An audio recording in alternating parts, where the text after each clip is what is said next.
Good afternoon, everyone. Thank you for attending. I'd just like to begin by introducing Ms. Pia Wong, who is the Executive Director of Bring Me a Book Hong Kong. Thank you.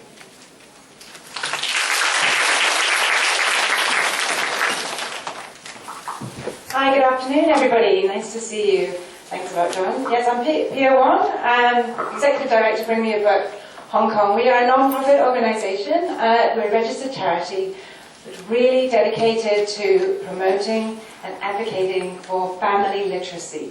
So what do we mean by family literacy?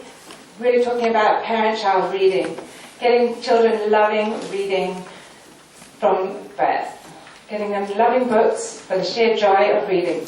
Not just to score well in exams, that is important, but actually more important for us is that bringing children their lifelong love of learning.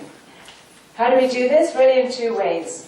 Through training parents and teachers like yourselves and teachers-to-be, and also through our library program. So our mission is getting as much access to books as we can across Hong Kong, the low-income areas, from Hong Kong, Kowloon and New Territory. So we've installed about 260 libraries across Hong Kong now. When we say it's libraries, they're bookcases and they're bookshelves filled with really gorgeous quality picture books in English and in Chinese.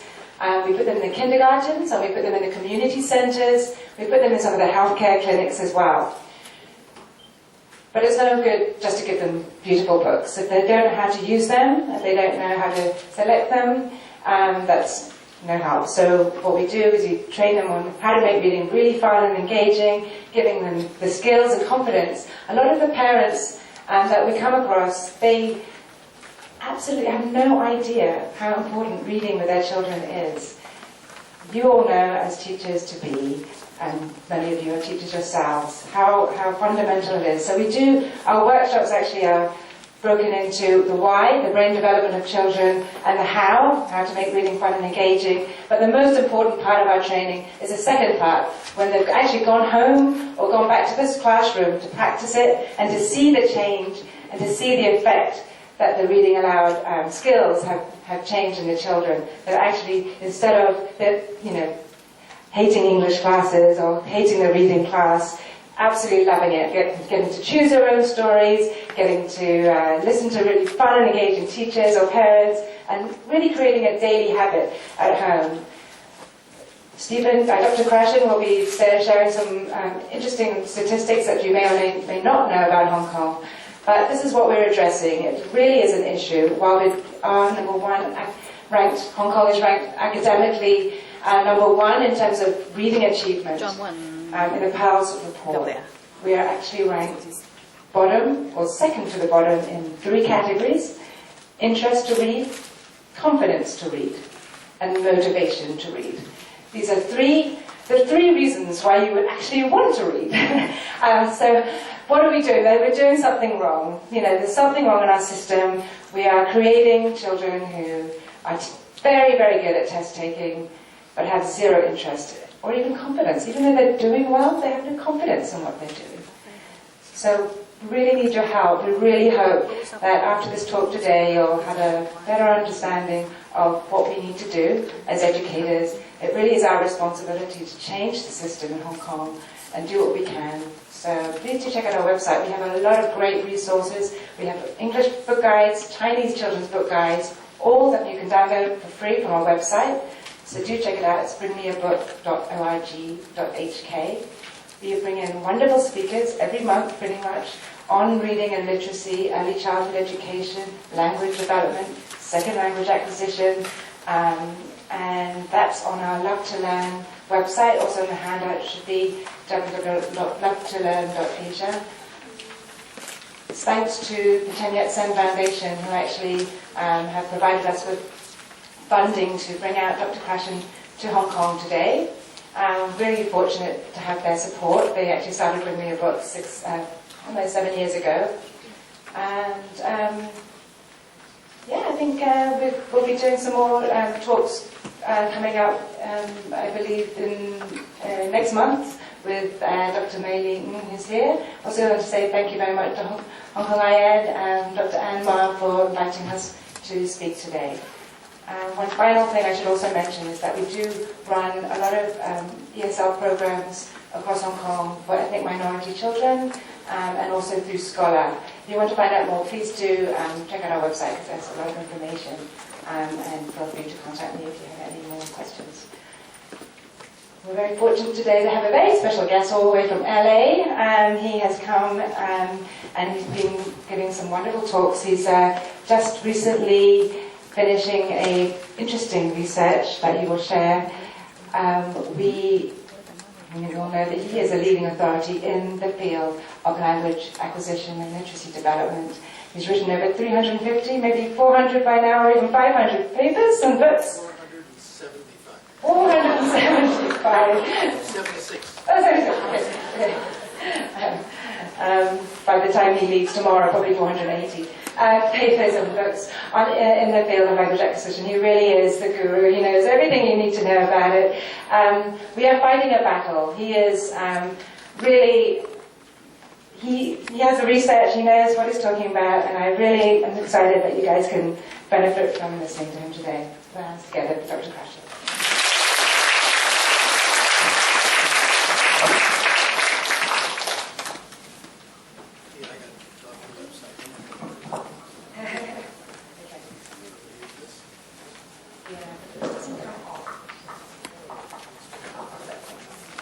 Okay, everybody.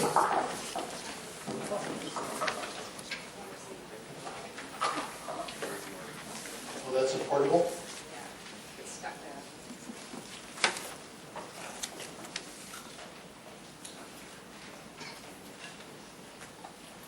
Do you know what it says there? It says, "Do not take to the bathroom."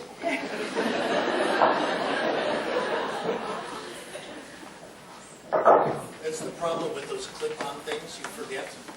Did you see that movie, the police story movie, where the guy takes it to the bathroom? It's still on. Okay, all right, okay, here we go. All right, I want to start today by giving you a language lesson. Yes, I'm going to jump down here. Yes. Are you surprised that I could come down?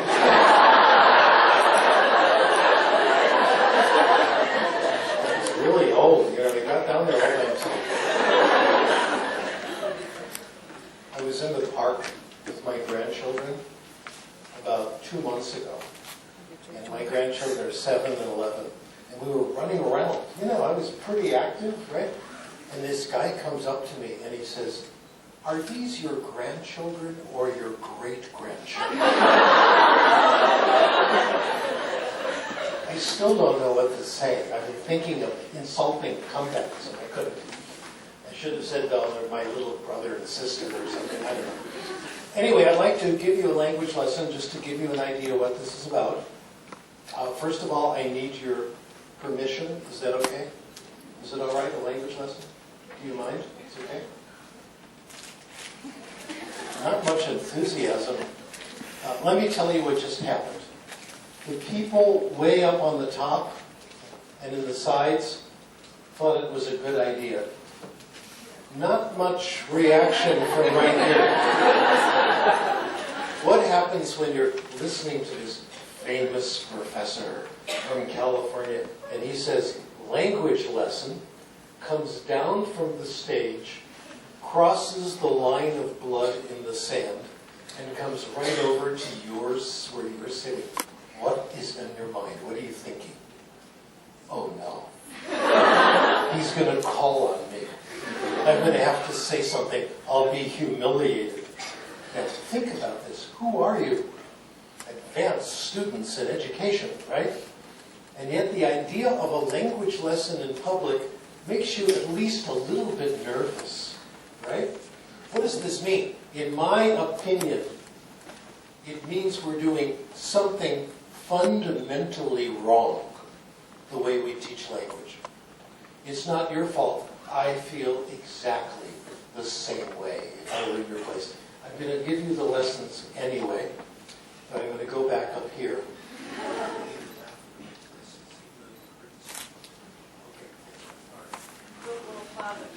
Yeah, thank you. That's good. That's good. All right. I'm going to give you 2 lessons. in a language that some of you may have heard before, and some of you may have studied, but I doubt that too many. And you can tell me which of the two lessons you like better. Here's lesson number 1.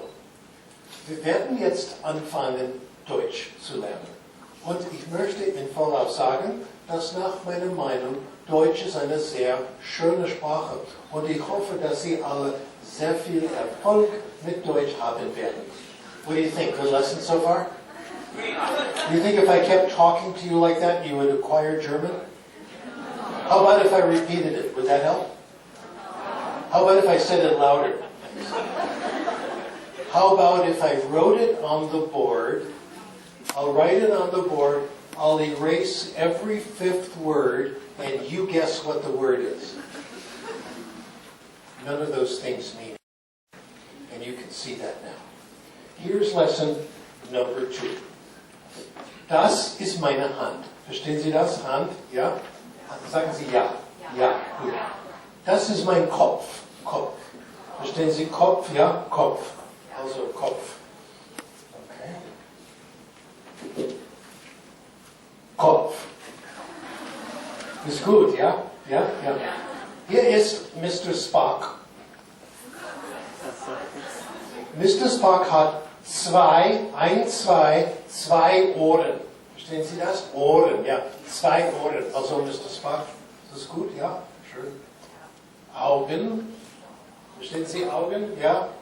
Wie viele Augen? 1, 2, 3 Augen. 3 Augen. Ist das richtig? Ja, 3 Augen? Nein. Wir haben nur 2 Augen. Ja, 2 Augen. Mund. Verstehen Sie Mund? Ja. Und hier ist eine Zigarette, ja? Nein. Zigaretten sind nicht gut.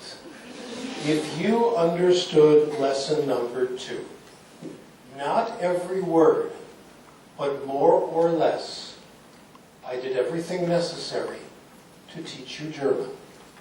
I'm now going to share with you the most important thing I have learned about language, the best kept secret in the profession.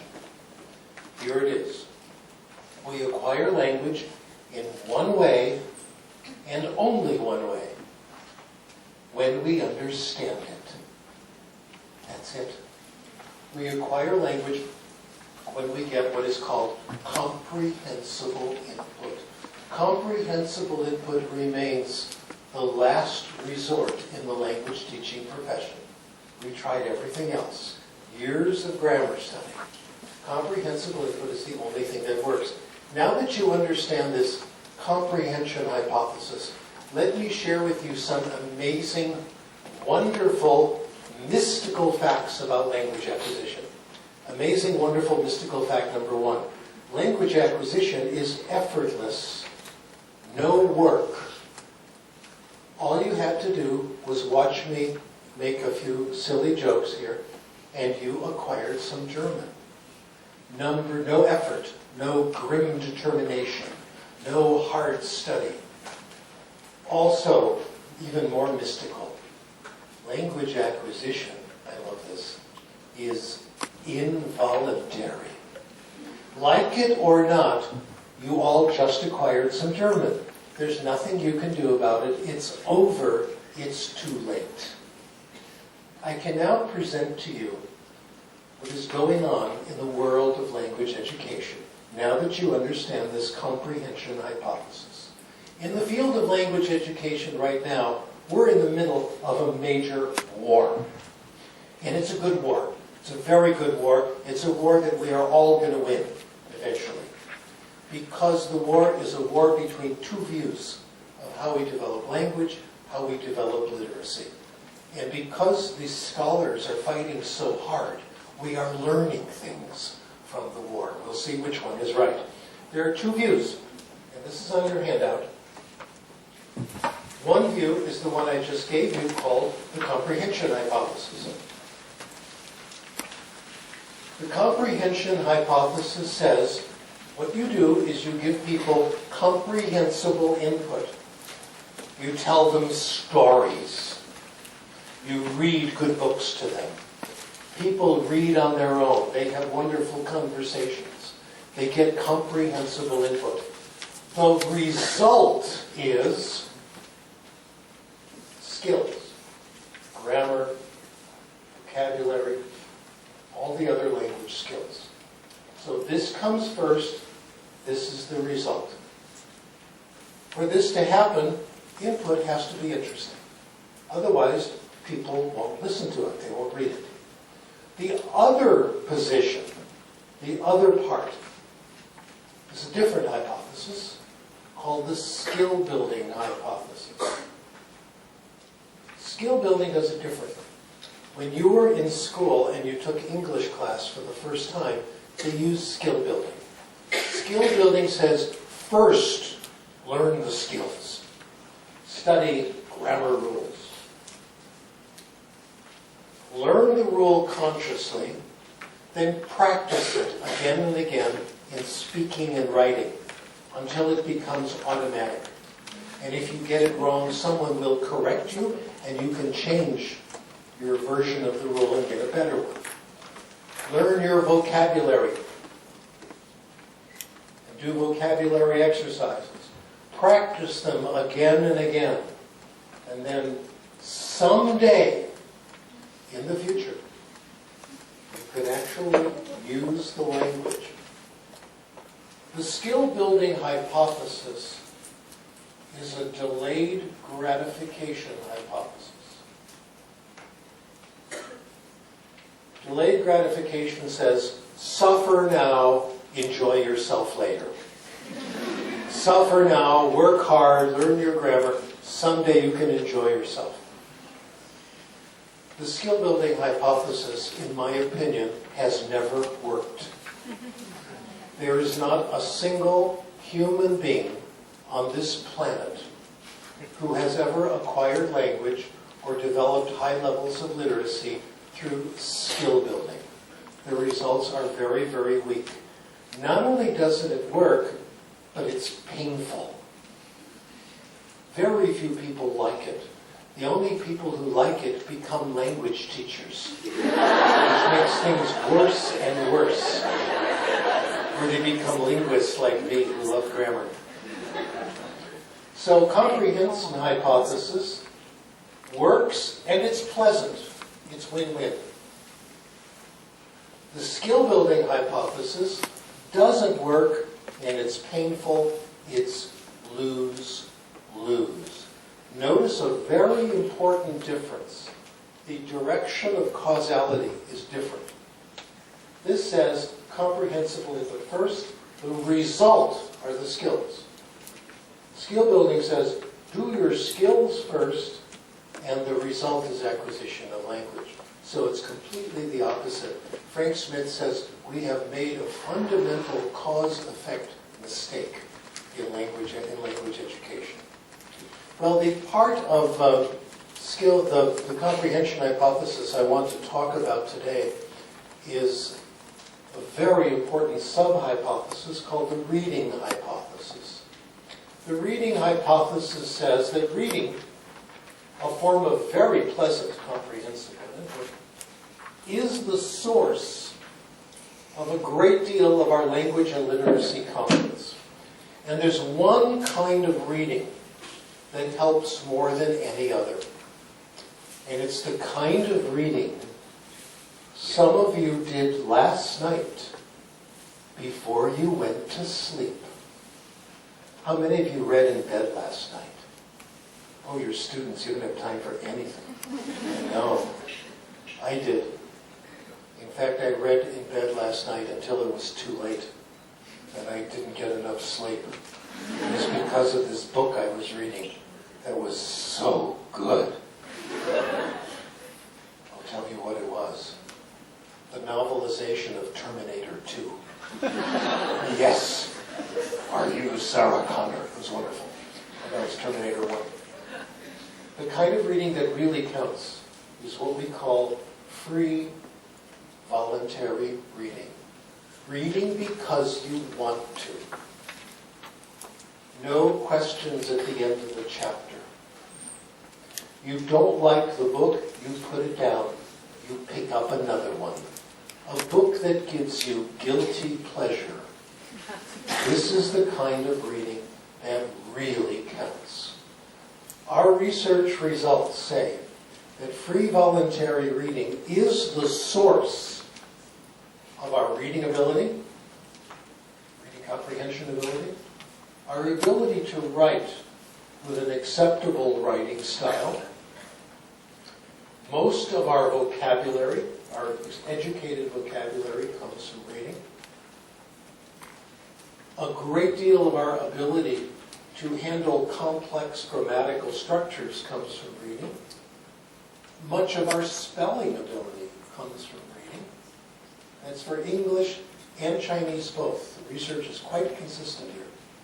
And a great deal of our knowledge of the world comes from reading. Our knowledge of history, our knowledge of literature, our knowledge of science, and believe it or not, a great deal of our everyday practical knowledge comes from reading. People who read more have more practical knowledge. So this is quite useful. Okay? Reading is what has done it. I want to show you just a little bit of the evidence in favor of this. There's a great deal. It's kept me very busy just gathering the evidence over the last few years, and it keeps coming out. It's very powerful. Much of the evidence comes from a practice called sustained silent reading. Have you heard of this? Say yes. Yes. Or no? No, okay. Sustained silent reading means you take a few minutes out of the school day and the students read. They read whatever they want to read. So for English, they can read Choose Your Own Adventure. They can read Hunger Games. They can read Harry Potter. They can read Twilight. No, not Twilight.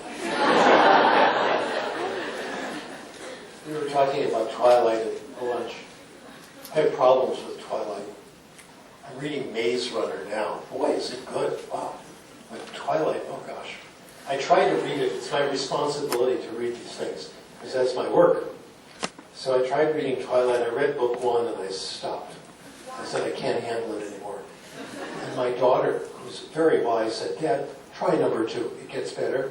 I just couldn't do it. Couldn't do it.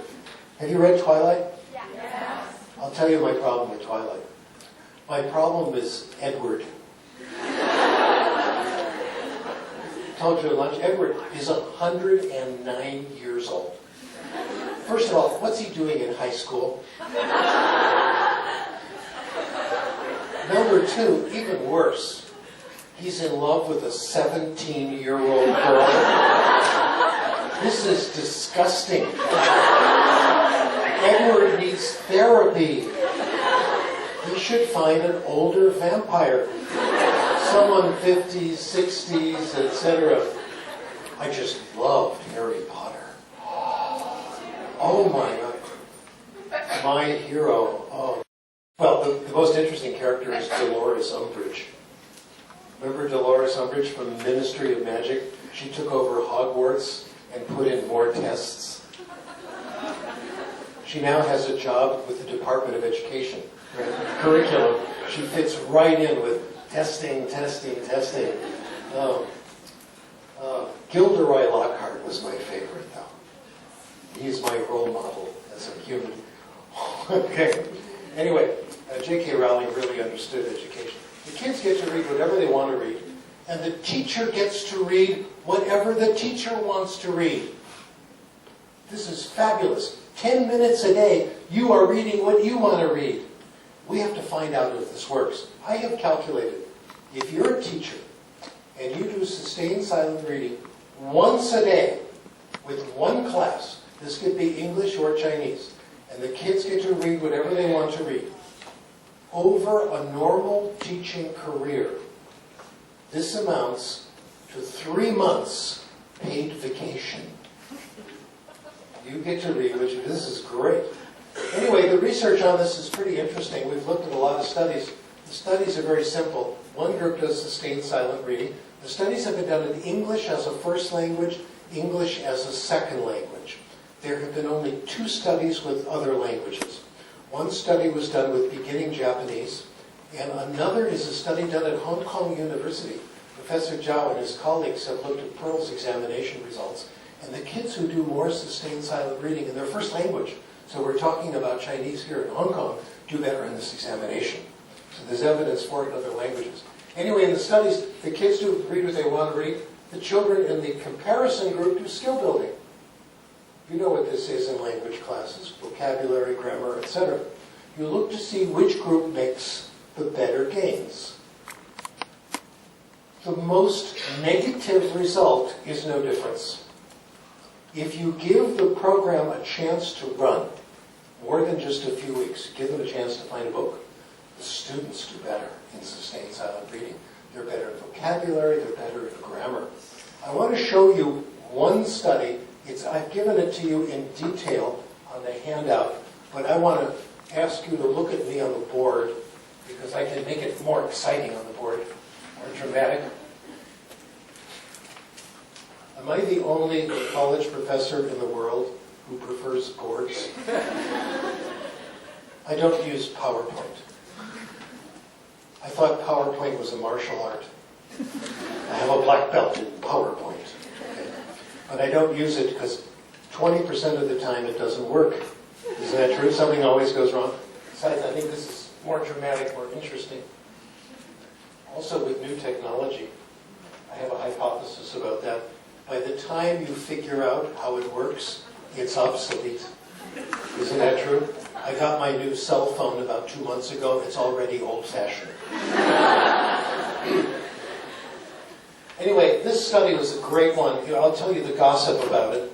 It was published in a journal called the Reading Research Quarterly. Now, if you know the reading journals, you know that the Reading Research Quarterly is the #1 snob journal in the world.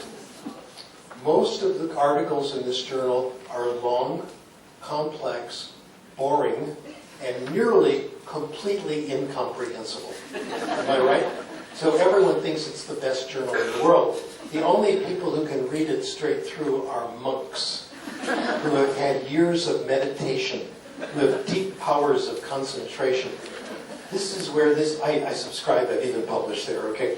Anyway, this article came out in 1983, fabulous. Warwick Ellie and Francis Mangupai, their names are there on the handout. Warwick Ellie, oh my gosh, he's from New Zealand. This guy is our best friend. Warwick Ellie is a hero. He's been doing wonderful research for decade after decade, wonderful things. Francis Mangupai spent time with us at USC a few years ago. We had a week together. Amazing. We had a wonderful time.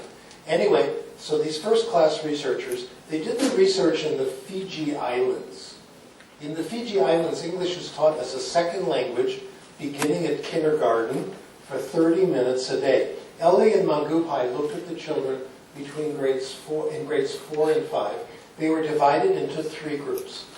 One group got the standard English program called the audio-lingual method, based 100% on skill building.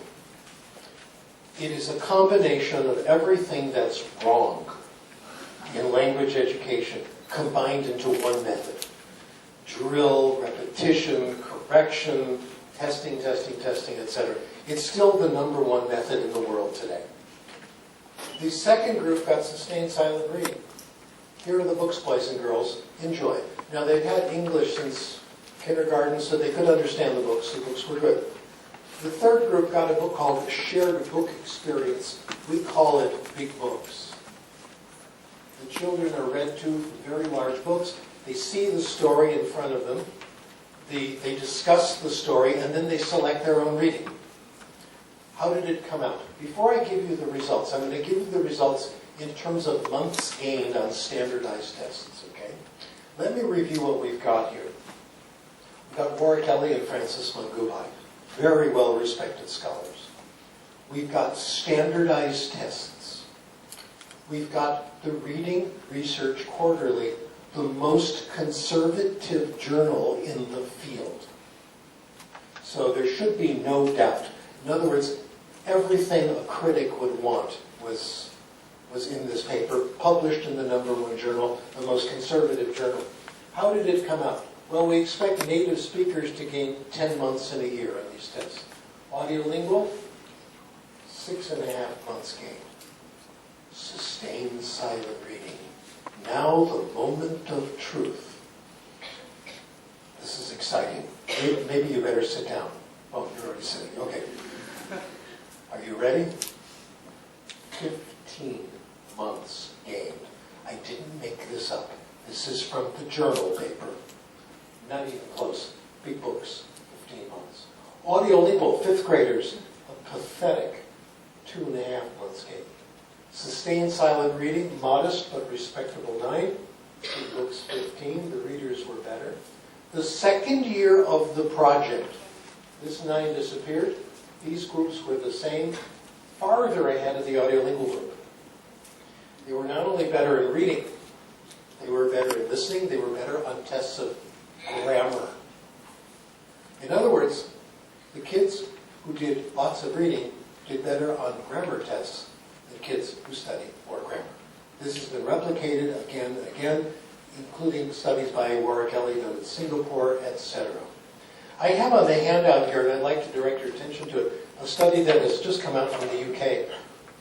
Excellent work. This is if you look at the bottom of page 1 of the handout, it says correlational studies, the UK study.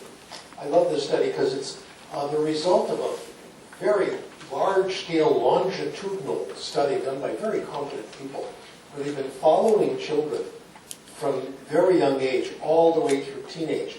And this, they've been following them up to age 16, where they gave them a vocabulary test.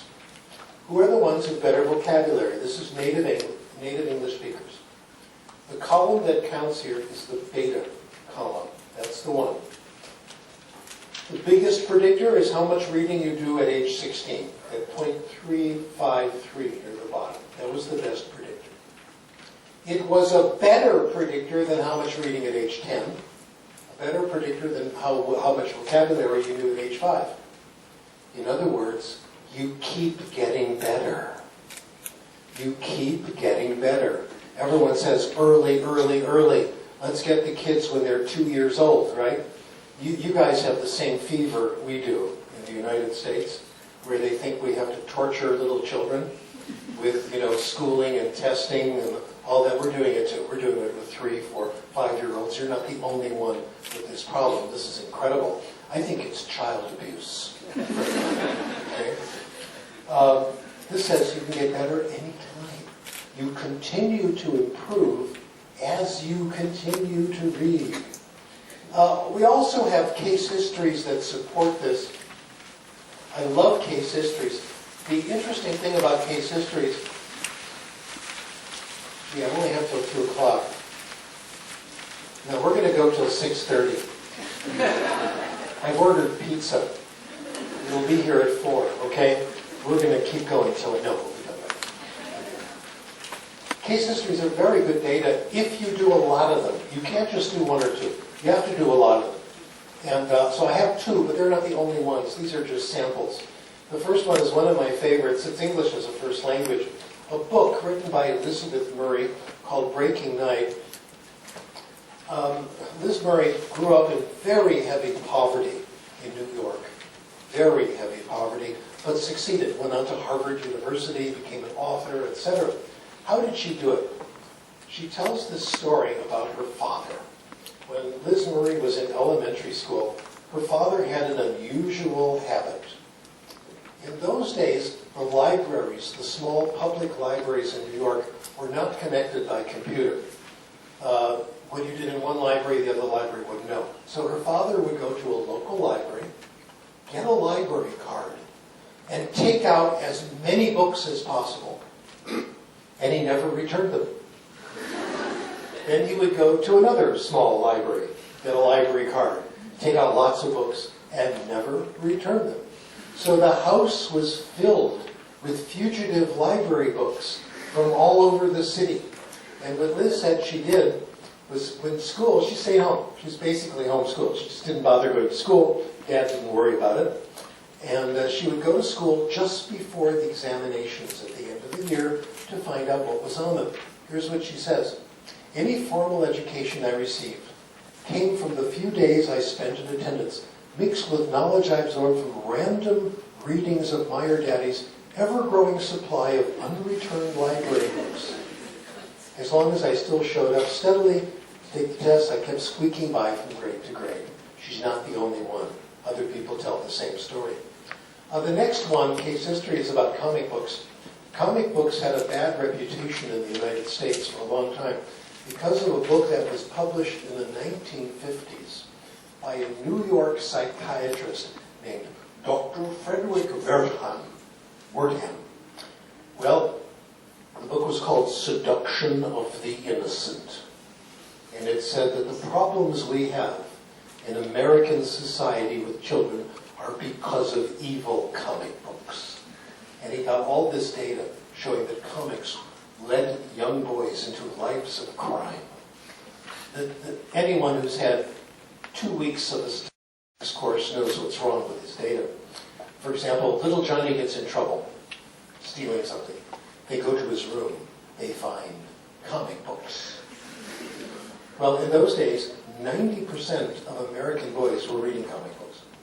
There were comics in everybody's room. They go to the bathroom. They find toothpaste. Ah, source of crime. Same idea.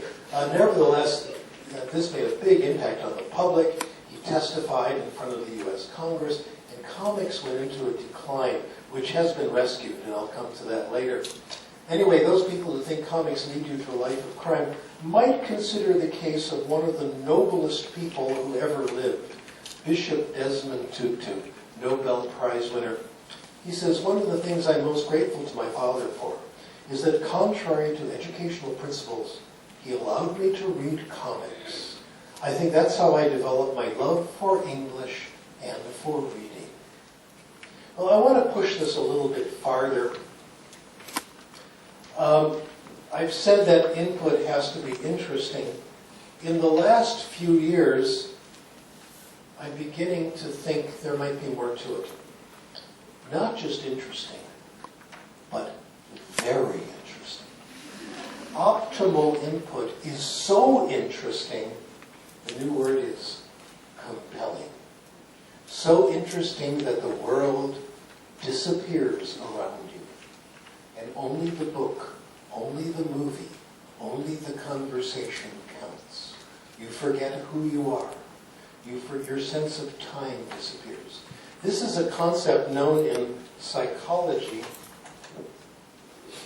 as flow.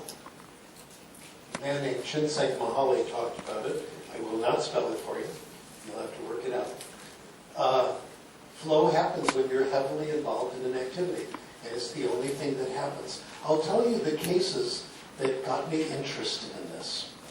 2 cases, both come from my former student, a colleague of mine who now works in San Francisco, who's from Hong Kong. Her name is Christy Lau.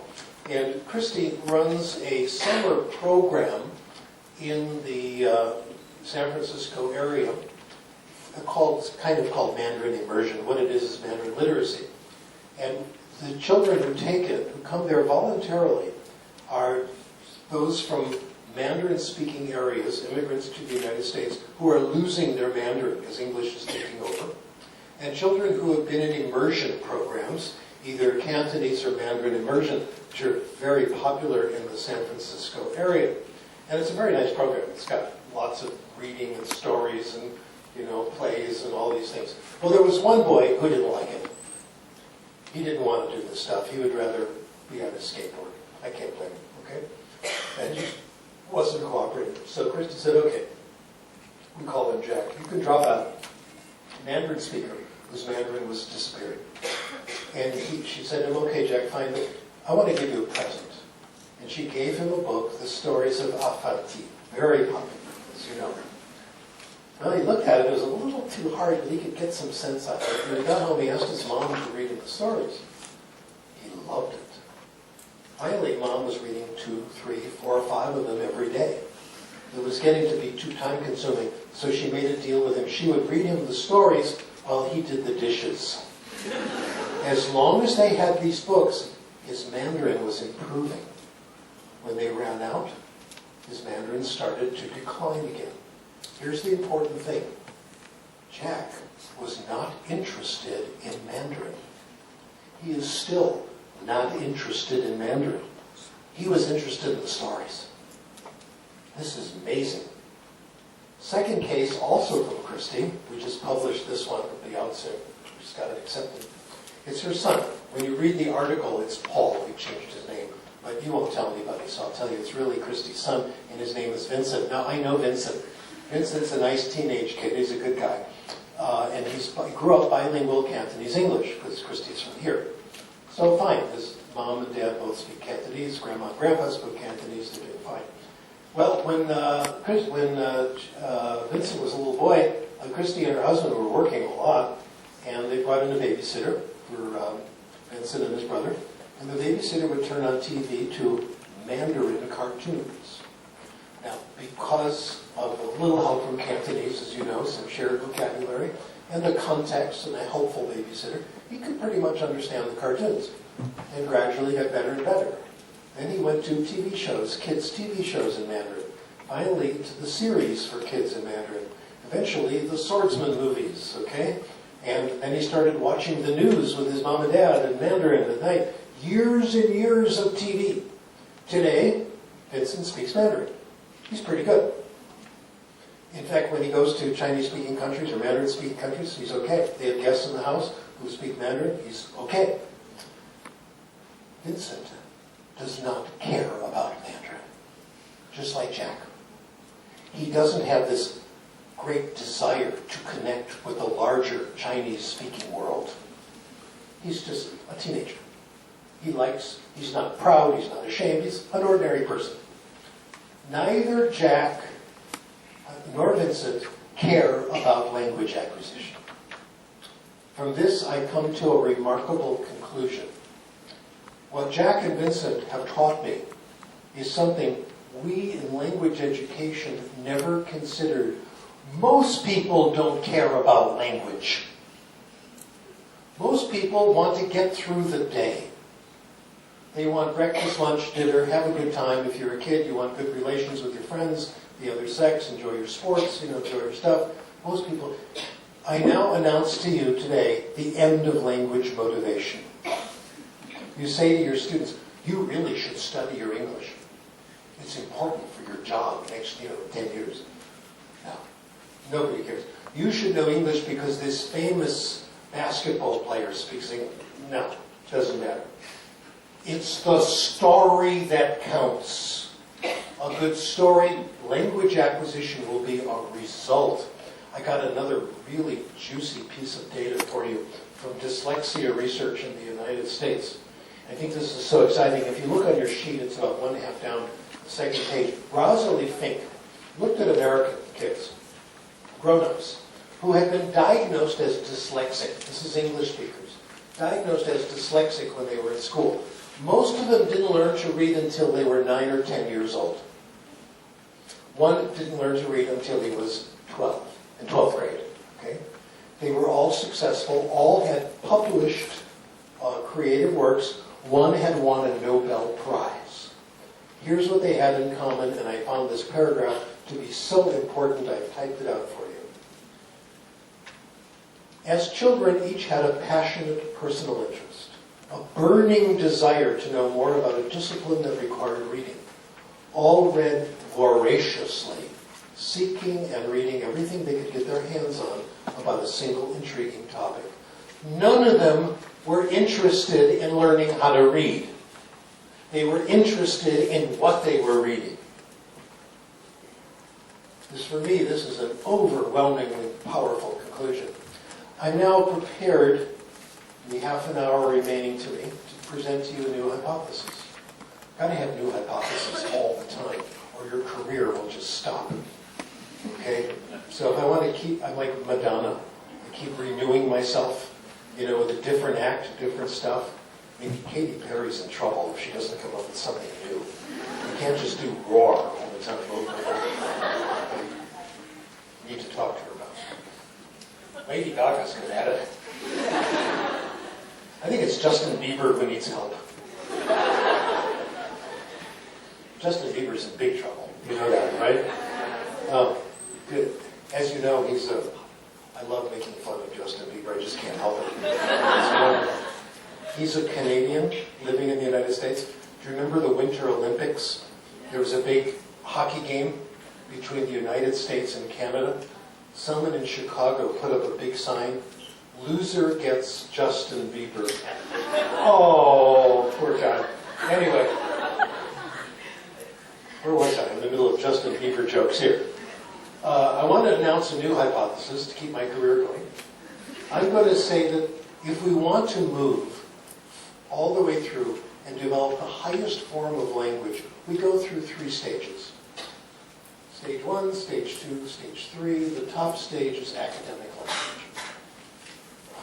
Those of you who are students of English as second language pedagogy know that half of what you read is about how to get academic language, and new exercises and workbooks, and academic vocabulary, how to learn academic vocabulary, how to write academic papers, etc. And I'm going to tell you, no, that doesn't work. It's never worked. It's skill building. There's another way, and I'm going to tell you this is the only way. It's more pleasant, and it works. 3 stages. Number 1, stories. Read aloud. Bring me a book, okay? Some organizations really do understand this. This is always the beginning. Reading stories to kids, it's not just for native language, it's for second language. And we have a study that I've given you some data on from Taiwan that compares what happens when you give kids stories from books that are exciting and textbooks. You can look at these on your own. Well, what the researchers, this is Effie Wang, Si, and Lee from Taiwan, what they have discovered is that the language of storybooks is far richer and more exciting than anything you will ever see in a textbook. It's not even close. There's more vocabulary, more exciting vocabulary, more opportunities to acquire, more repetition in friendly context, etc. So stories really count. Stage number 2, what stories give you, first of all, is a little bit of the written language that you don't hear all the time, the language of books, and interest. Children hear these stories in class and they want to read more on their own. So this is always stage 1. It's true at home with mommy and daddy, it's true at school, and it's true of second language pedagogy. The second stage is free voluntary reading. This is the bridge. I'm calling this the bridge hypothesis. I like to make up new terminology too. This is very good. Okay. The bridge hypothesis. Free reading on its own will not bring you to the highest levels of language. It's the bridge between conversational and academic. It makes academic language possible. Finally, academic language. I want to give you a case history illustrating this. And I'm claiming it's universal for first language and second language. I'll give you a first language example because it's the one I know best. I'm going to tell you about myself and how I moved through these 3 stages in English. And most of you have moved through the same stages, some of you in 2 or 3 languages. So this should be easy to follow. My path was a very easy one. I grew up. I had a very easy life. I still do. I can't tell you a story of overcoming great obstacles, a compelling story of heroism. No, I had it very easy. I grew up in an upper middle class family. A family that had no pathology at all. Everybody loved everybody else. My mommy and daddy were wonderful. They loved each other. They loved me and my sister. I have this older sister who I will never understand.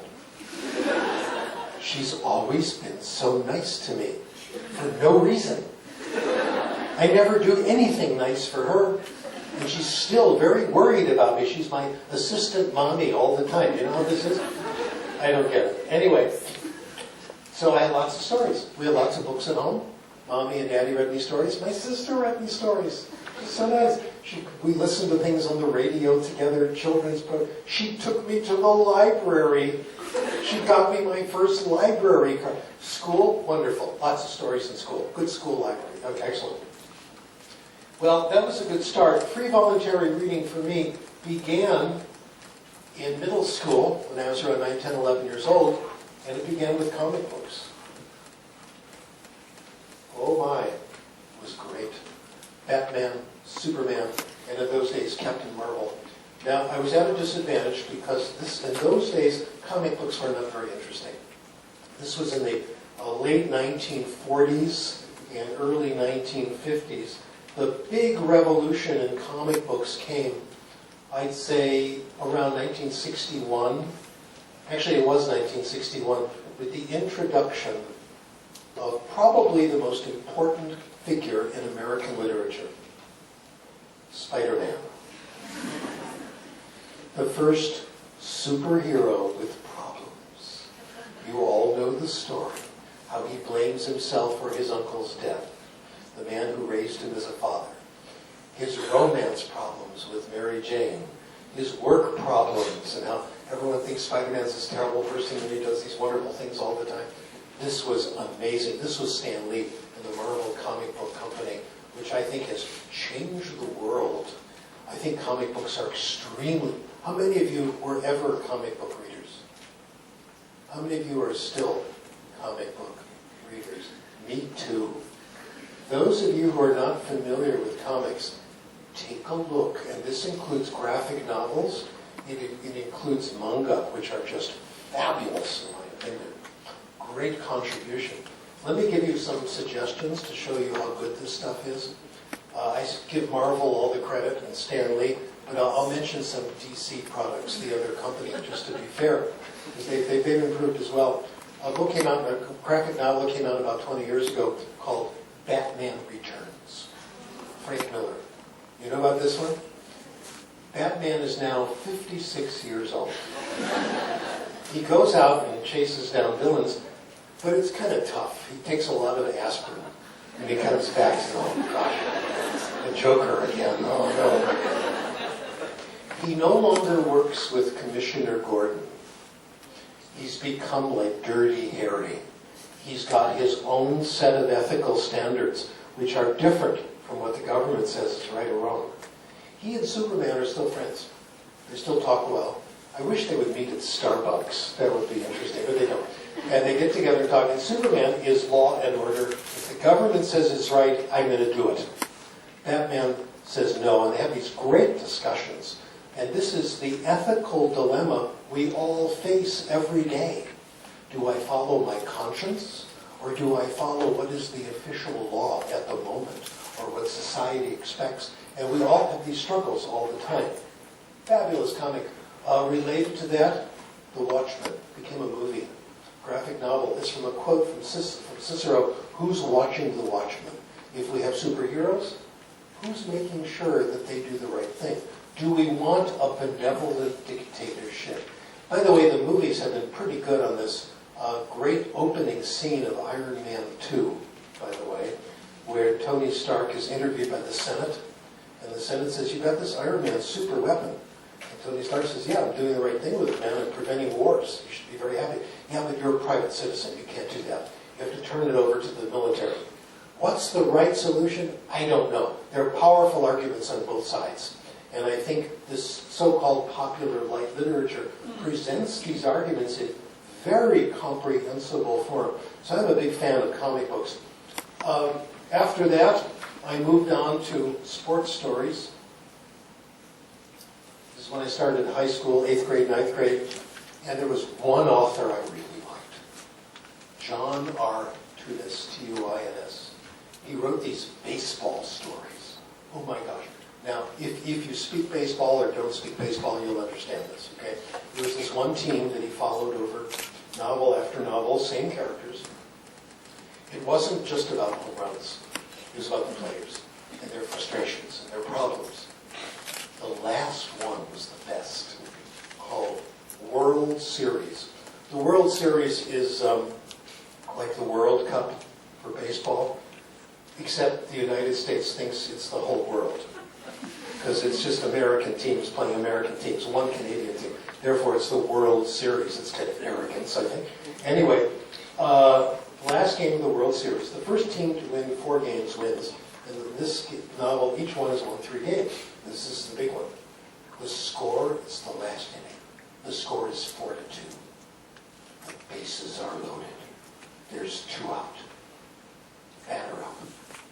The pitcher is the father. The batter is the son. And they haven't spoken for 15 years. This is good writing. If you want to find out how it happened, what happened, you'll have to read it. After sports stories, I went to science fiction. And this was the golden age of science fiction in the 50s. This was Ray Bradbury, Arthur C. Clarke, Robert Heinlein when he was younger, before he went crazy. I mean, this was great stuff. This was wonderful. This was my curriculum in high school. This is how I got literate. We had assigned reading in my high school classes. I remember the names of some of the books. I don't remember anything that was in them. These books, I remember everything. My high school was pretty much the way my colleague Alfie Kohn describes his high school career. He says, I paid attention to everything except the teachers. Pretty much what happened to me. So this gave me enough academic language to understand harder stuff, and this happened in graduate school. In graduate school, I finally found out what I liked. It was linguistics. I discovered linguistics. And I soon realized that linguistics and Chomsky were the same thing. If you want to know linguistics, you have to know the works of Noam Chomsky. If you read Noam Chomsky, you'll understand linguistics. So my first class in syntactic theory, we were assigned a book called Aspects of the Theory of Syntax, 1965. I tried reading it, and I looked at the first page, I understood nothing. It could have been written in Bulgarian. Okay, I had no idea. So I did something, turned out to be a good move. I put aspects down, and I started reading Chomsky, starting with his first publication. I went back to the 1950s. I read syntactic structures. All right? Were you in my class when we went through that page by page? It was different. Okay. Syntactic, this is his first publication, so he made everything clear. Then I went to the next one, the next one, the next one. Historically, when I got to aspects of the theory of syntax, it was completely transparent. I understood everything. Chomsky taught me how to write academically. He taught me how to think like a scientist. I didn't know that at the time. I was reading it with the same enthusiasm that I read baseball stories. It was compelling. It was exciting for me. Now, I'm a very strange person. I like this stuff. Very few people are like this. Normal people don't do this. But for me, this was exciting. Now, I don't know Noam Chomsky. Our names are sometimes connected. I met him once. I said, I'm Steve Krashen. He said, who? That was it. But Chomsky was my teacher. I owe him everything. Without realizing it, I didn't become a syntactician, but I learned how to think like a scientist. And I got a good idea of academic style. During my dissertation time, I'm making a very big point, and I'll summarize it for you in a moment. Dissertation I did on left-right brain differences, because everybody was doing that in the 60s and 70s. What does the left hemisphere do? What does the right hemisphere do? And we used a technique called dichotic listening, where you put headsets on people, and one sound goes in one side, one sound goes in the other. You ask people what they heard, and it tells you which side of the brain is doing the work. So I found out that the person who developed it was a Canadian researcher named Doreen Kimura. I read everything by Doreen Kimura. I started with her early work. Now, research papers are not hard to read. They're like 3 pages long. They just tell you what happened. They're wonderful. I probably read 200-300 papers by Doreen Kimura and her colleagues. You could do it too, because each one takes you 20 minutes. It's very simple to go through. Okay? So I spent about 2-3 months just reading the literature.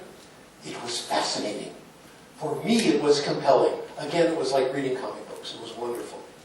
Without realizing it, I learned how to write up an experiment. I learned the style of experimental psychology. I learned how to apply statistics. I didn't realize it. It was a surprising byproduct. That's how academic language is acquired. In every stage here, stages 2 and 3, the input was compelling, well, also at stage 1, self-selected, and narrow. And my conclusion is, this is the only way it happens. I'll give you some evidence as to why self-selection is so powerful. Have you ever received a book as a gift? I hate it when people give me books. Give you the same reaction? I feel so guilty because they're up there on my shelf and I never read them. We don't like that. We like to select our own reading. It's very rare that someone will give me a book that I'm excited to read. Is that true with you? This shows it's got to be self-selected, compelling to you, something that you have to read right now. Sometimes they even sign their name in it. Received with lots of affection, blah, blah, blah. That means I can't give it away. Oh, it's awful. So my claim is that this is the only path. How do we fit this into pedagogy? Not so simple. We have to do it though. In order for this to happen, we must have books available, which comes to an important point. There have to be libraries. Lots of libraries. Lots of access to books that kids can get.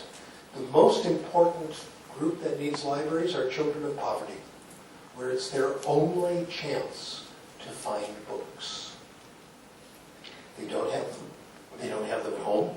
They don't have them in schools in high poverty areas. Our research, and I'll just summarize it for you very briefly, a study we did a few years ago, which I think is among the most important studies I've ever been connected with, we found that countries that have good libraries for kids in school, it's a powerful predictor of reading scores, and it balances the effects of poverty. High poverty means poor reading. Kids don't have books. When you put in libraries, things get better. Well, I have one more point to make. This is something Pia talked about early on, and I want to put your attention to, where is it, on the last page? Do I have it here? Conclusions. No, I don't, but I'm going to talk about it anyway. A study that we've just been completing, so look up at the board. It's just done that we've submitted to for publication, which has us very, very worried. This was done with Professor Elizabeth Law at Hong Kong University. And we did this entirely virtually, back and forth on email with some observations. We were just having a casual conversation on email, and she made some points. We know about the Pearls examination. Everybody in Hong Kong knows about the Pearls examination, because Hong Kong was #1 in the world, right? So this is a test given to 10-year-old kids in over 40 countries, I think 47 countries throughout the world, and as soon as the test is out, the newspapers go crazy. They want to know who won. Korea wants to know if they beat Japan. England wants to know if they beat France. My colleague Alfie Cohn says the results should be announced in the sports section. You know, who's the winner? When we looked at the results of the Pearls test, we found some interesting patterns. We found some countries, we call these baseline countries. These are countries like Australia, England, Germany, high socioeconomic class, high Pearls. And we looked at what I think are the crucial questions. Do the children like to read? Do the grown-ups like to read? And we found in these countries, do you like to read? Yes. Yes. Yes. For both children and their parents. Lots of people said they like to read. Then we looked at another group of countries that look similar. Countries that high socioeconomic class, high Pearl scores. These are places like Hong Kong, Singapore, Taiwan, and Italy. Again, very high Pearl scores. In fact, Hong Kong was at the top of the world. Okay? Very high, very little poverty, high socioeconomics. Do the children like to read? Do adults like to read? No. No. No. In fact, their enthusiasm for reading was the lowest in the world, lower than the low socioeconomic countries. What's going on? We have come up with a very disturbing hypothesis. I have labeled these countries test prep countries. Are you with me? We think there is one normal way of getting high Pearl scores. The normal way is reading a lot and enjoying books and comic books and children's literature. And that's what happened in the baseline countries. It has not happened in the test prep countries. They took a different route. It's a combination of test preparation and reading very difficult material. That's not very interesting. Test preparation means giving children strategies for getting high scores even though you don't know anymore. For example, big thing they teach kids when you take the test and you turn the page, make sure that you're not turning 2 pages at once. This will raise scores. Make sure you're only turning 1 page. Read the question before you read the paragraph, so you know what you're looking for. Number 3, look at the distractors in multiple choice. Eliminate the ones you think are stupid that have nothing to do with it. In other words, teach them how to guess intelligently. This raises test scores. It's bogus. It's like saying you have raised the temperature in the room, but all you have done is put a match under the thermometer.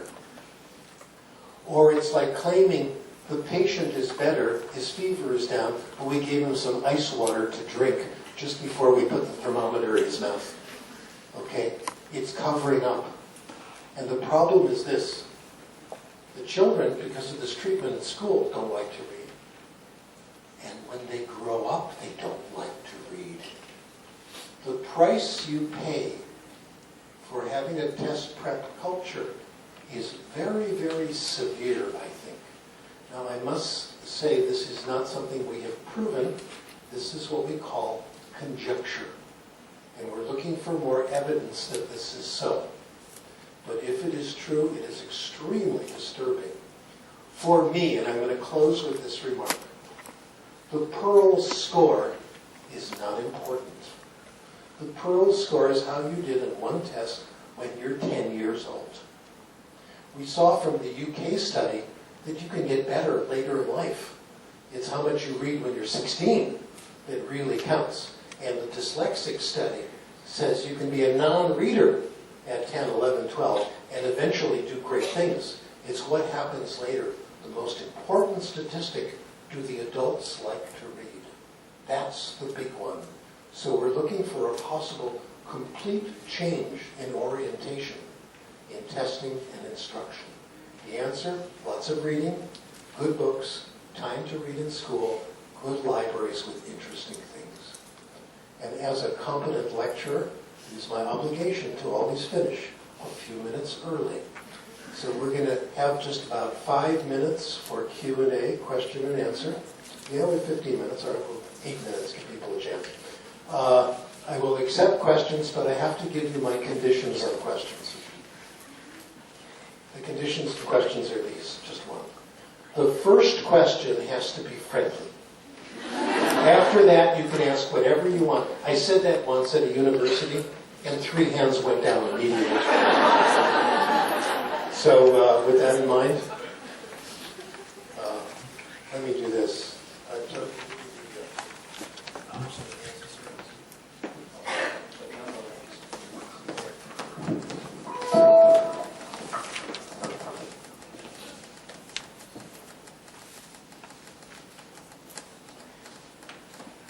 Okay, are there questions with all this? Question here, there. Regarding your hypothesis, like, Hong Kong as a test prep country, you think probably we have been doing a good job of preparing our kids, to take tests. That's why they have, better testing strategies. Would you be interested in looking at how our Hong Kong kids, take the Pearls tests, like what they actually do, what sort of behaviors can be observed during the Pearls test to see whether that's a factor that, leads to the high results? That's excellent. I'm going to suggest that and pretend it was my idea.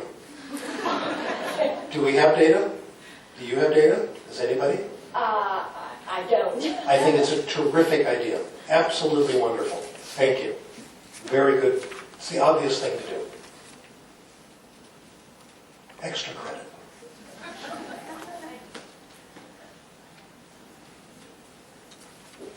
And by the way, the United States is well on its way to becoming more of a test prep country than any other country in the world. There is a wonderful scholar from the University of Oregon named Young Zhao, and he has written a book in which he points out that China is reducing the testing culture while the United States is increasing it. So China is becoming what the United States was, and the United States is becoming what China was. And they are going crazy. Everything I hear about that's going on here is worse in the United States and getting worse every minute. Yes? As you said just now, you're proposing like reading as teaching. Here's what you have to do. I learned this because I'm in show business. You have to hold the microphone like this, a little bit upside down. That's what Justin Bieber does. Have you noticed? That's what I learned. Yeah, right. So as you have proposed that we should teach second language learners or non-native students to by reading, but they must have something to hold on as a basic so that they can learn from the reading. So how can we do that? Okay, very good question. Very good questions are defined as those I have a prepared answer for. First of all, free reading is not for beginners. It's for low intermediates who can already read independently and understand what they're reading. So I like graded readers. I think they're wonderful. The English language publishers, this might be the only thing they've done well, in my opinion. Like the Oxford series, the Cambridge series, I think there are a lot of good ones. Generally, I'm quite disgusted with the publishers.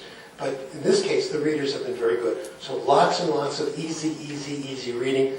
Those of you interested in Putonghua education and Cantonese education for a second language, this is what's necessary. We need lots of easy books for people to read in other languages. Beginners need other kinds of comprehensible input. They need stories. Lots of stories. A little bit of alphabet, not very much. Lots of stories. And one way of doing it is to use a technique called language experience.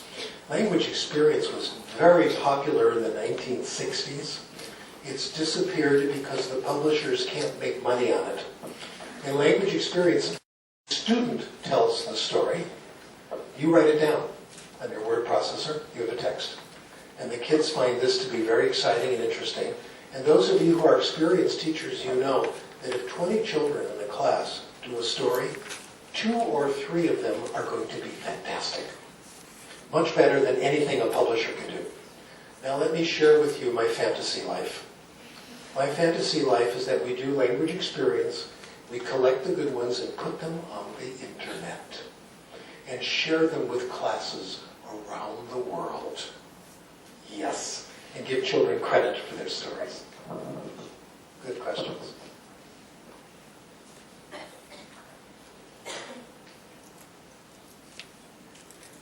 Okay, should I ask you questions? Oh, no, here, question over there. Hi, Professor Krashen. Thank you very much for the lecture. And I've read your books about the input hypothesis many years ago, and I have watched your video talking about the input hypothesis. So it's wonderful to see you today in person. And you've solved some of my questions or problems in the talk, such as the reading comics. I have an 11-year-old son, and he likes comics. And actually, I had doubts about it. I thought maybe it's not good for him to continue reading comics for so long. And definitely, and his teachers in school do not encourage children to read comics, and they are not allowed to bring comics to school. And in schools in mainland China, there are required reading lists for children, and I found out a lot of children do not like these books, require them to read. So, sorry, a little bit nervous. So now I think you've helped me with this, and here I have a question. I know that nowadays we are attracted by electronic devices, and these devices take up a lot of our time, and including adults and the children. And then I would like to hear your suggestions. How can we help children to save some time to books? Okay, you've really asked about 7 or 8 questions. Thank you. And I'm going to respond to all of them. First of all, you say you've read my books. You may have noticed that I haven't written any books lately. Because, well, that was a while ago, I know. Very thin book. Yeah, I tried to do that. I'm not writing any more books because no one can afford them. Because books have become too expensive. So I'm giving everything away. It's all free. Here's some good news. On page 1 of the handout is my website. The website has lots of papers. I am now putting everything on the website. I am publishing mostly in open access, free journals, because I don't care about tenure and promotion, because I'm an old man. Okay. So I'm trying to make it, I'm putting it on the website, free and easy. So if you go to the website and you want to download, don't ask my permission, just do it. Okay. And if you want to keep up with the latest, I'm on Twitter, trying to catch up with Justin Bieber, and also on Facebook. And I use it for business. So there's always about what's going on in education, letters to the editor, comments, quotes, and new research reports. Now, all that stuff is linked on Facebook and Twitter, and you get to see my colleagues' works as well.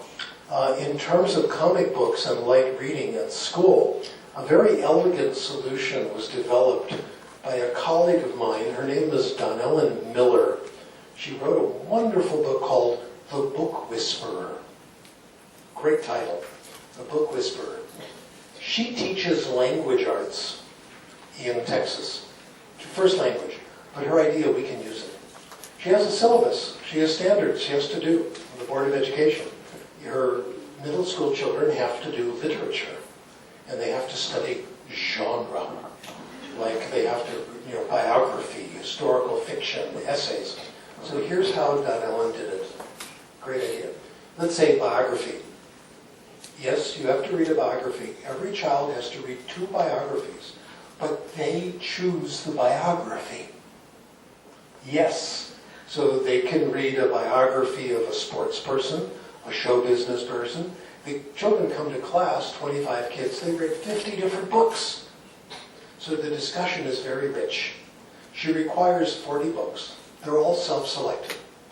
But the kids who read 40 always read more. She says the average number is about 55 books in 1 year. And these are kids, and they can't wait to read them because they've selected them. So it satisfies the Board of Education and their requirements, and it satisfies this desire to choose your own reading. Electronics is a multi-layered question. I'll go after it bit by bit. We got electronic books. That's one part. What about Kindles? I've looked at the Kindle statistics, and Kindles are not as popular as you think. They are doing well. E-books are increasing, but they are a tiny percentage of the books that are sold. They've made a little bit of an impact on light reading in the United States, but not huge, a small impact. Most interesting to me, they are a toy of the wealthy. In the United States, people who have Kindles are people who make $75,000 a year or more. Probably now $100,000, because my data's 2 years old. Okay? It's the wealthy who can afford them. Children of poverty can't. Kindles are going to be, e-book readers are going to be great when they get cheaper. Right now, a Kindle costs you in American dollars $80, $90, and an e-book itself will cost you $10, $15. When a Kindle drops down to $5, yes. When the books are 50 cents and you can share them infinitely, I think it's going to be wonderful. There are some people who won't read on Kindles. There's some people who only read on Kindles. I don't think it's going to replace books, but I think the future is very good for electronic books when they get cheaper and cheaper and cheaper. So that's on books. The other uses of computers, I'm quite skeptical. Someone said computers are a tool looking for an application. We're using them wherever we can, even though they're not advisable. And I think it's a question of computer companies making money and pushing computers on schools where they're not useful. I'll give you one example. Something called the flipped classroom, the blended classroom, where what you do is you take Khan Academy, you take all these math lessons, and the kids do the math lessons, and then the teacher comes in to clean things up. The teacher becomes kind of a teaching assistant. And this is going to save the world. This is going to be great. Now, if I were doing it, I would do it the way my son does it. My son is a math professor. He's also my hero. I want to be like him when I grow up. He's a math professor, and as a math professor, he teaches calculus again and again and again. Because you teach calculus again and again and again, you know which problems the students will have trouble with.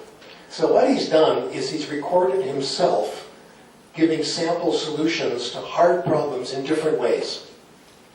And the students can easily find these tapes on YouTube and go through them. It's not required. That's how you begin. You begin gradually where it's needed and where it helps. What they're doing with Khan Academy and other forms is they're making it immediately the curriculum. Now, without any testing. They're just pushing it in. I think it's a moneymaker for the computer companies, and it's a way of reducing the teaching force. The ultimate goal of the wealthy is to eliminate teachers and replace them with computers. And this is one way where they're going to get more money, because they never have enough. So I think most uses of computers I'm very suspicious of. Some uses can be quite good, so I think we have to be very careful, demand evidence that it works, and make sure it's not just a moneymaker. Yes? Hi, Professor. I just hijacked the microphone. I'm a Chinese language teacher from Vocational Training Council. My question is also about your comprehensible input hypothesis. Take the two demonstrations you gave to us in the beginning of the lecture. There's an assumption that is English is our common language of the second demonstration you gave to us. What if we don't share a common language? Well, yeah, good question. The demonstration I gave you did not require a common language. It helps you if you have cognate vocabulary. But we have been very successful with these methods in using languages that have nothing to do with English. One of our best teachers in these new methods is a Mandarin teacher. We have people teaching Russian, and it works just as well. If you have a common language, it's easier, because you can translate occasionally when things get tough, and you have cognate vocabulary. So it's going to be a little slower when you don't have a common language. And this is, of course, the problem in Cantonese instruction for immigrants coming here from other countries, etc. It's going to be a little slower, but it's the same technique. Doing it by grammar, the old-fashioned way, will be much slower. So, yes, you don't have the advantage of the first language. If it's there, take advantage. If it's not there, it'll take a little more time, but it's the same idea. Right. And the second assumption is that we share a common language. Right. What about in a classroom, like for example, in the Chinese and foreign language classroom, students are coming from different countries. Right. Some of them don't even speak English. So when teachers teach Chinese to, the students they could form United Nations there in the classroom. I understand that. So what shall we do to keep the classroom, the teacher's language comprehensible? More different ways of making input comprehensible. First language translation is only one way. Context is the magic. In the beginning, we used physical movement, a method called total physical response. The teacher would stand up and say, levez-vous, everybody stands up. The teacher sits down and says, asseyez-vous, everybody sits down. This is pretty good. You can expand it to things like cooking, dancing, another part of my fantasy life. Teach language through martial arts. Yes. It's very, very compelling. The first lesson, someone has a gun in your face, what do you do? And they have just shot 3 other people, and you're next. That's the first lesson. That's compelling. This is what our experiments are going to be doing soon. It's hard to use physical movement only. That's why pictures. Tracy Terrell, who developed Natural Approach, in his class, always asked his students to bring in pictures, which he kept for a picture file. And they knew he was going to use them. Massive amount of pictures, taking advantage of background knowledge, etc. So pictures, movement, all that stuff is how you do it. When you have first language, it's extremely helpful, but it still works the other way. It's just going to take a little longer. Thank you, Professor.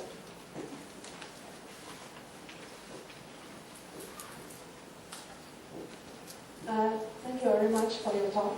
I would like to know, in the process of a free voluntary reading, learners would mostly they will encounter new words. What is your suggestion about referring to dictionaries? As we can know, that there are 2 contradictory viewpoints on this. Thank you very much. Okay. Let me talk about vocabulary acquisition in general. Then we'll talk about the dictionary. The studies on vocabulary are extremely interesting.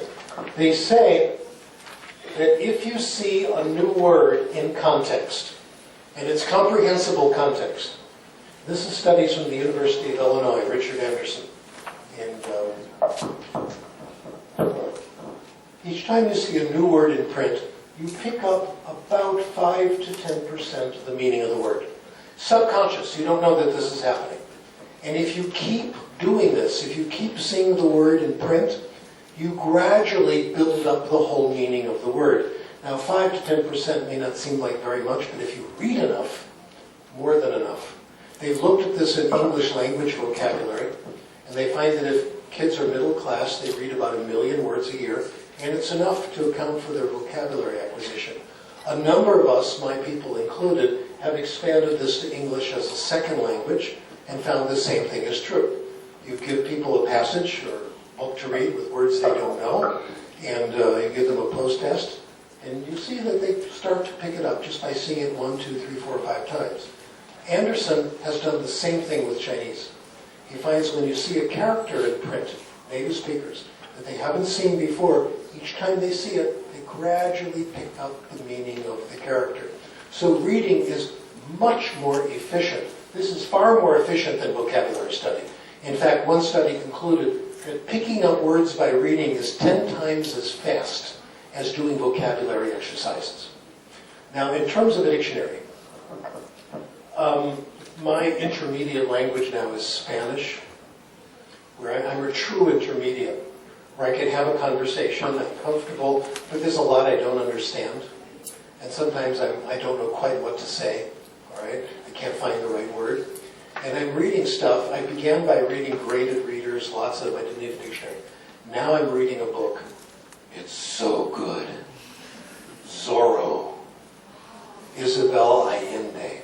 Is she a great writer? I have it in my room. I have a dictionary. It's too hard for me. But it's so compelling, I don't care. And what I do is I use the dictionary when I get so curious I can't stand it. Then I'll look up the word. But if I needed it to understand the text, I would never read the book. So occasional use of a dictionary, nothing wrong, especially when you're curious. This is when you're doing pleasure reading. If you have to use it too much, the text is too hard. Now, professional reading, I do some professional reading in French, German, and Spanish. I will always check the dictionary if I'm the least bit doubtful, because this is technical and I really have to know every word. Not very good for vocabulary acquisition. It's very painful. My vocabulary is coming from the easy reading where I don't look things up. So it's not like against the law, but if there's too many of it, the book's too hard. Okay, we may have time for no more. We're done. Okay, thank you very much. We went over time.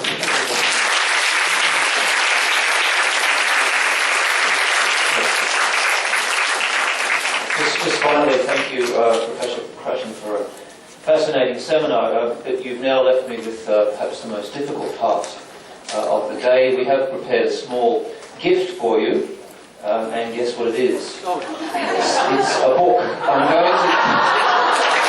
I'm going to stand here and give Professor Krashen, as a gift, a book. Before I do that, I'm going to write on the inside to make sure he can't go home and give this away. You have to keep it. So I've signed it on the inside. I haven't done. But we do have a small gift for you. But life is full of irony.